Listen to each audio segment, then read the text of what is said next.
Welcome to quick and easy. Friends, આજે આપણે રતાળુ ટીકી, કોઠાની ચટણી અને ગ્રીન ચટણી બનાવવા જઈ રહ્યા છે. ફ્રેન્ડ્સ, આપણે જે રતાળુ ટીકી બનાવવા જઈ રહ્યા છે એના માટે મેં 500 ગ્રામ બાફેલું રતાળું લીધું છે. રતાળાને તમારે આવી જ રીતે આખું બાફી લેવાનું છે અને એ સિવાય આ એના વધારાના મસાલા છે. અને પછી આપણે આપણા રૂટીન મસાલા અને મીઠું નાખીશું. તો ફ્રેન્ડ્સ, તમે જ્યારે પણ રતાળું બાફો ને તો તમારે એક વસ્તુનું યાદ રાખવાનું છે કે તમારે એને સમારીને નહીં, કાપીને નહીં, આખું જ બાફવાનું છે. અને બીજું કે જ્યારે બફાઈ જશે ને તો તે બટાકાની જેમ સહેલાઈથી છોલાઈ જશે, પણ તમારે એ છોલ્યા પછી ઉપરથી જો આવી રીતે થોડુંક થોડુંક કાઢી લેવાનું છે. એનું કારણ એ છે કે જો આની ઉપર છે ને થોડા કાંટા જેવું હોય છે અને એ ખાવામાં આવે ને તો ગળામાં લાગે છે. એટલે મેં આટલું થોડું રહેવા દીધું. જો બાકીનું આખું મેં છોલી નાખ્યું છે તો તમારે આવું થોડુંક એક પાતળું લેયર ઉપરથી કાઢી નાખવાનું છે. ફ્રેન્ડ્સ, આપણું રતાળું છીણાઈને રેડી થઈ ગયું છે. હવે જે આખા ઇન્ગ્રીડિયન્ટ છે ને એ બધાનો આપણે પાવડર કરવાનો છે. તો ચલો મિક્સરમાં આપણે ફ્રેન્ડ્સ, આપણા બધા મસાલાને મેં પાવડર કરી દીધા છે. અને આ બધામાં હું એક વસ્તુ તમને કહેવાનું ભૂલી ગઈ હતી અને એ છે મરીનો ભૂક્કો. તમારે 1 ચમચી જેટલો મરીનો ભૂક્કો પણ નાખવાનો છે. ફ્રેન્ડ્સ, હવે આપણે મસાલો તૈયાર કરવા માટે મેં તાસવામાં 1 ચમચી જેટલું ઘી નાખ્યું છે અને એની ઉપર હું 1 ચમચી જેટલું તેલ પણ આપણે જીરું નાખીશું. ફ્રેન્ડ્સ, આમ તો આ ટીકી આપણે ખાલી બાફેલા આ જે રતાળું છે એમાં મસાલા નાખી અને સાદો વઘાર કરીને પણ કરી શકાય, પણ મારે એને સ્મોકી ઇફેક્ટ આપી છે એટલે મેં આ વઘાર કર્યો છે. હવે એમાં મેં આપણી જે આદુ મરચાંની પેસ્ટ બનાવી હતી ને એ છે આ. ફ્રેન્ડ્સ, આપણી આ રેસીપી નો ઓનિયન નો ગાર્લિક રેસીપી છે, એટલે કોઈ પણ વ્યક્તિ સહેલાઈથી આ બનાવી શકે. હવે એકાદ મિનિટ અને જરા શેકાવા દઈશું, પછી બીજા મસાલા. તો તમારે સાઈડ 1-2 ચમચી પાણી છાંટતા જવાનું એટલે સરસ એ ચડી જશે. ફ્રેન્ડ્સ, આપણો આ મસાલો શેકાય છે ને ત્યાં સુધી આપણે બાજુમાં કોલસો પણ ગરમ મૂકી દઈએ. ફ્રેન્ડ્સ, અડધી મિનિટ થઈ ગઈ છે. હવે આપણે એનો બાકીના મસાલા નાખીશું. સૌથી પહેલાં આપણે એમાં મીઠું નાખી દઈએ.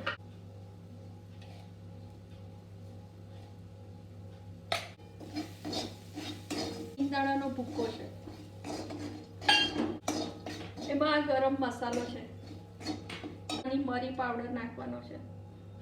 સિંગદાણા અને કાજુ છે ને એ ટોટલી ઓપ્શનલ છે, એ થોડી ક્રન્ચીનેસ માટે મેં નાખ્યા છે. આ ટીકીમાં પર્પલ કલર એનો જળવાઈ રહે ને એટલે આપણે હળદર કે લાલ મરચું નથી નાખી રહ્યા.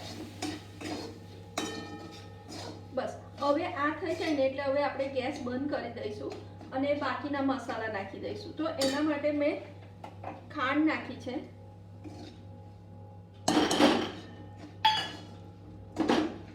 ખાંડ પણ એનું થોડું પાણી છોડશે એટલે આ અંદર આપણું જે રતાળું છે એ એકદમ કમ્પ્લીટ મિક્સ થઈ જશે.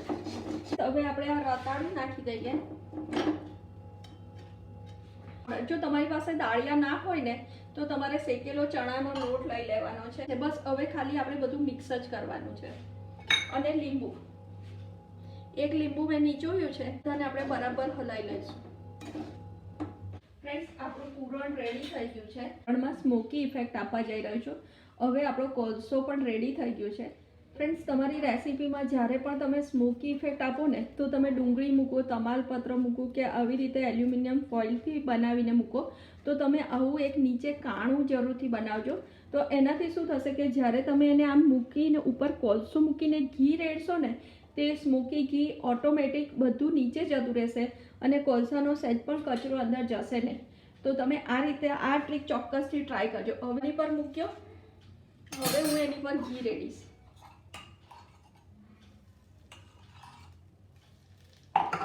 અને એને 5 મિનિટ માટે ઢાંકી દેવાનું છે. ફ્રેન્ડ્સ, 5 મિનિટ થઈ ગઈ છે. હવે આપણે આપણી ડીશ ખોલી નાખીએ. ફ્રેન્ડ, સ્મોકી ઇફેક્ટ એટલી મસ્ત સુગંધ આવે છે ને. હવે આખું આપણે કાઢી લેવાનું છે. જો સહેજ પણ કચરો અંદર નથી પડ્યો અને આપણું એકદમ સ્મોકી ઇફેક્ટવાળું પૂરણ રેડી થઈ ગયું છે. હવે એને થોડું હલાવી અને ઠંડુ પડવા દઈશું. જો મેં થોડું પાણી છાંટ્યું હતું ને ફ્રેન્ડ્સ, તો પણ સહેજ પણ મારું પૂરણ જુઓ તમે એકદમ બરાબર જ છે. તો તમે આ રીતે ચોક્કસથી ટ્રાય કરજો. હવે એને બરાબર આપણે મિક્સ, હવે એને આપણે કાઢી લઈશું.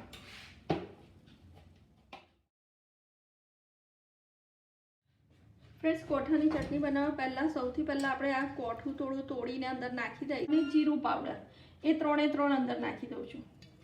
હવે પહેલાં આ બધાને એકવાર ક્રશ કરી નાખીએ આપણે. ફ્રેન્ડ્સ જુઓ, અધકચરું થઈ ગયું છે. હવે આપણે એમાં ગોળ નાખી દઈએ. હવે એને ફરી આપણે ક્રશ કરી લઈએ.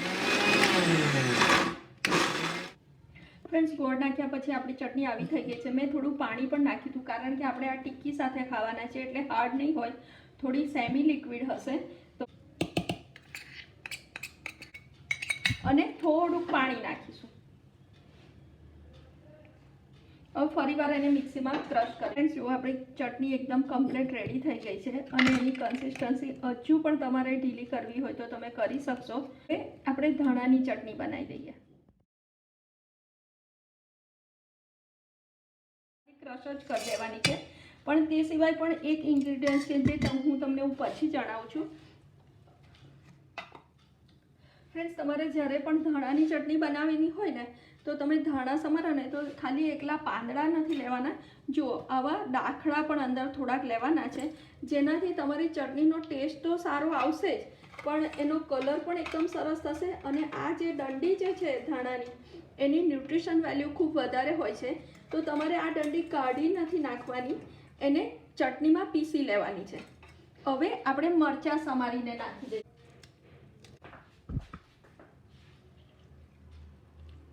લીંબુ પહેલાં જ નાખવાથી શું થશે કે તમારી ચટણીનો કલર મેન્ટેન રહેશે, તમારી ચટણી કાળી નહીં પડી જાય.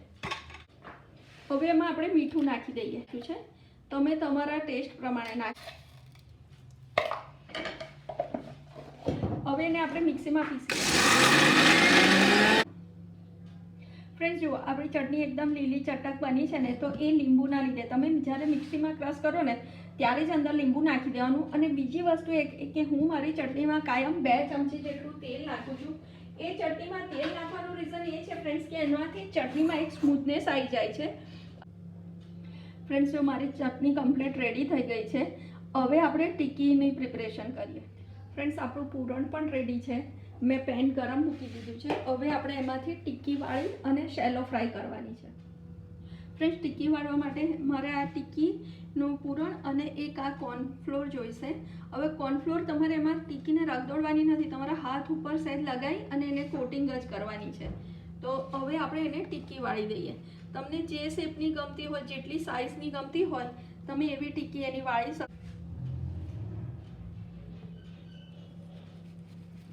ફ્રેન્ડ્સ, તમે જ્યારે પણ ટિક્કી વાળો ને તો તમારે એને થોડી આમ ફેરવી દેવાની, એટલે આપોઆપ એકદમ સરસ ગોળ થઈ જશે. ને પછી આમ રોલ કરી દેવાની, એટલે આમાં કશી જ મગજમારી વગર તમારી ટિક્કી એકદમ સરસ રેડી થઈ જશે. જો ફ્રેન્ડ્સ, તમારે જો ટિક્કી વાળવાની પણ ઝંઝટ ના કરવી હોય ને તો અને સહેજ આમ લગાવી હાથમાં કોર્નફ્લોર અને આ જે કટલેટનું મોલ્ડ છે ને એમાં તમે મૂકી દેશો ને તો એ તમારી ટિક્કી આસાનીથી એકદમ સરસ થઈ જશે. તો તમને જે મેથડથી ફાવે ને એ મેથડથી તમે બનાવજો. જો આપણી ટિક્કી એકદમ કમ્પ્લીટ રેડી થઈ છે કે નહીં? તો હવે આપણી ટિક્કી વળાઈને રેડી થઈ ગઈ છે. હવે એને આપણે સેલો ફ્રાય કરી લઈએ. ફ્રેન્ડ્સ, આપણું પેન ગરમ થઈ ગયું છે. હવે એમાં આપણે તેલ નાખી અને એને સેલો ફ્રાય કરી લઈએ.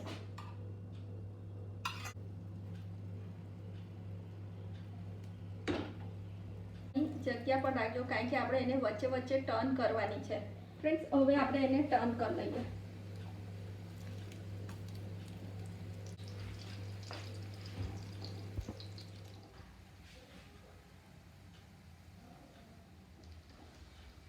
ફ્રેન્ડ્સ, આ ટિક્કીને વારે ઘડીએ ફેરવવાની નથી. તમારે ફેરવવી હોય તો આ રીતે ફેરવજો. એકવાર 3 મિનિટ થઈ જાય ને પછી જ તમારે એને ટર્ન કરવાની છે, હવા દેવાની છે. ટિક્કી હવે થઈ જવાય છે. ફ્રેન્ડ્સ, આમાંથી એટલી સરસ ઘીની સુગંધ આવી રહી છે ને કે જો યુટ્યુબે એવું કોઈ સોફ્ટવેર ડેવલપ કર્યું હોત કે રેસીપીની સાથે આની સુગંધ પણ મોકલાય તો હું તમને ચોક્કસથી મોકલત.